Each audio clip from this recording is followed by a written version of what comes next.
We are unable to see black holes, even with the most powerful telescope, because their gravitational pull is so strong that even light is unable to escape from them. Their presence, however, can be perceived by means of the magnetic effect they have on the surrounding area. In the Qur'an, God draws attention to this matter in this way.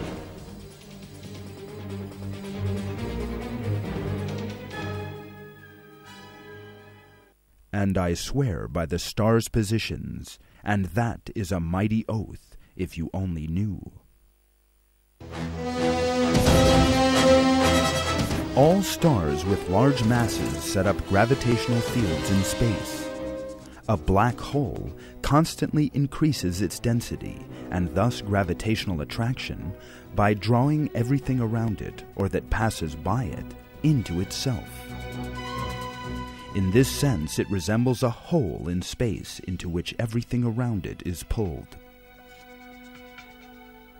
That is why they are known as black holes.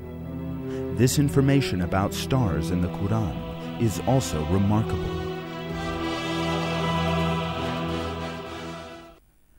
I swear by heaven and the Tariq, and what will convey to you what the Tariq is? The star piercing, the darkness.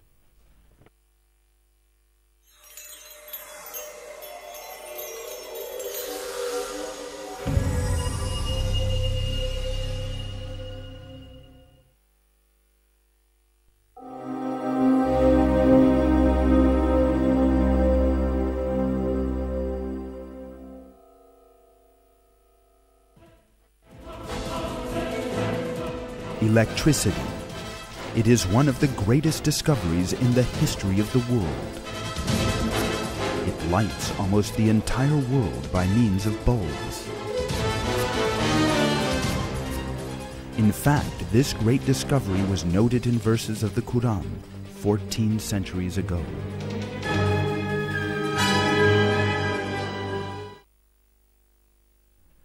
God is the light of the heavens and the earth.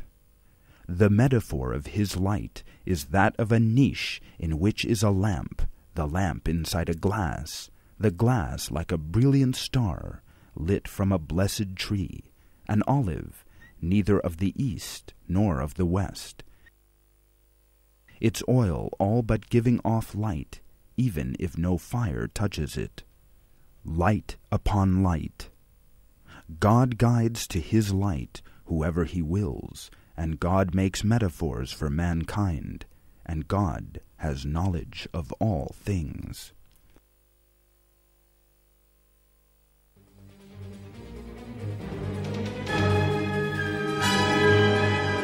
This verse refers to something that emits light.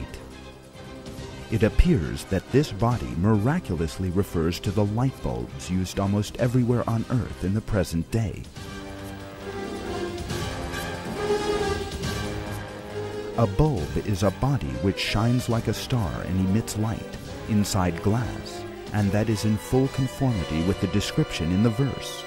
The fact that the fuel used by this light-emitting body belongs to neither east nor west may be an indication that it has no physical dimensions.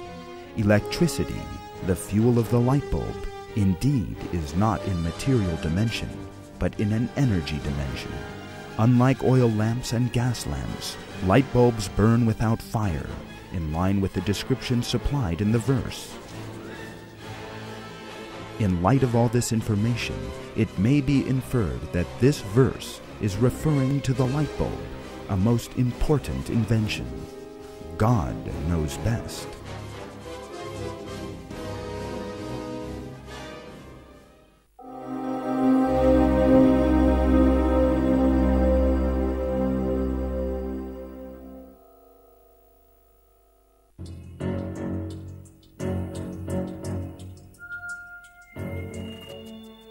In one verse of the Qur'an, the fecundating characteristic of the winds and the resulting formation of rain are mentioned. And we send the fecundating winds, then cause water to descend from the sky, therewith providing you with water in abundance. This fact set out in the Qur'an was definitely unknown until the beginning of the 20th century. Until then, the only relationship known between the wind and the rain was that it was the wind that drove the clouds. However, today's meteorological findings have demonstrated the fecundating role of the wind in the formation of rain.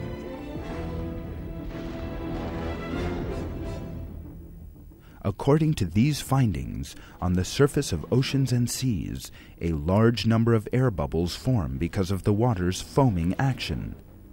The moment these bubbles burst, thousands of tiny particles with a diameter of just 1/100th of a millimeter are thrown up into the air. These particles, known as aerosols, mix with dust carried from the land by the wind and are carried to the upper layers of the atmosphere. These particles, carried to higher altitudes by winds, come into contact with water vapor up there. Water vapor condenses around these particles and turns into water droplets.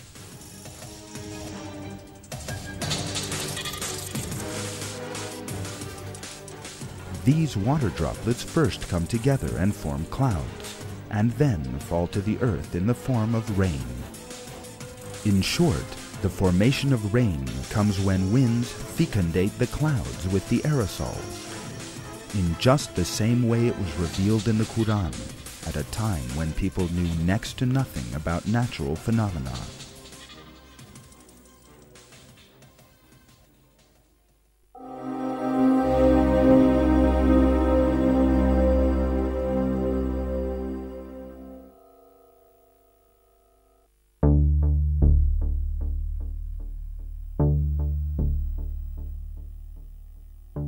Research carried out in recent years has revealed that the prefrontal area, lying in the frontal part of the skull, is responsible for the management of particular functions of the brain. This area of the cerebrum is also responsible for planning, motivation, and initiating good and evil behavior, and it is responsible for telling lies and the truth. A book entitled Essentials of Anatomy and Physiology says, in relation to its involvement in motivation, the prefrontal area is also thought to be the functional center for aggression.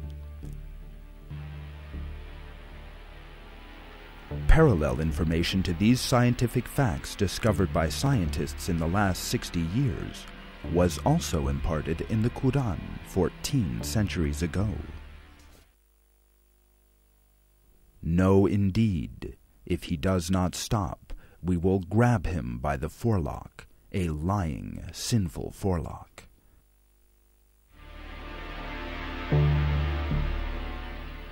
The expression, the lying, sinful forelock, in this verse is most remarkable.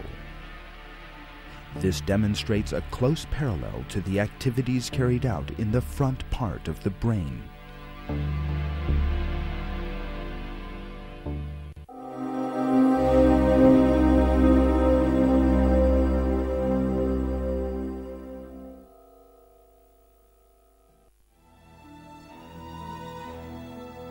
What determines the gender of an unborn child?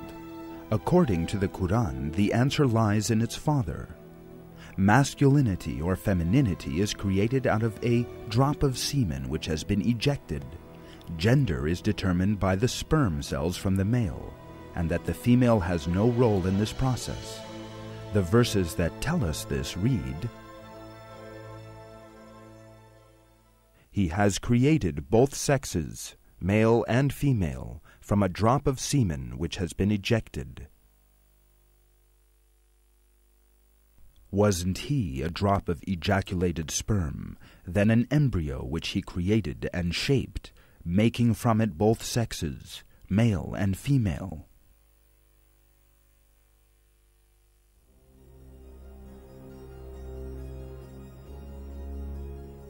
The developing disciplines of genetics and molecular biology have scientifically validated the accuracy of this information given in the Qur'an. A baby's gender is determined by which chromosome, X or Y, from the male unites with the female's ovum.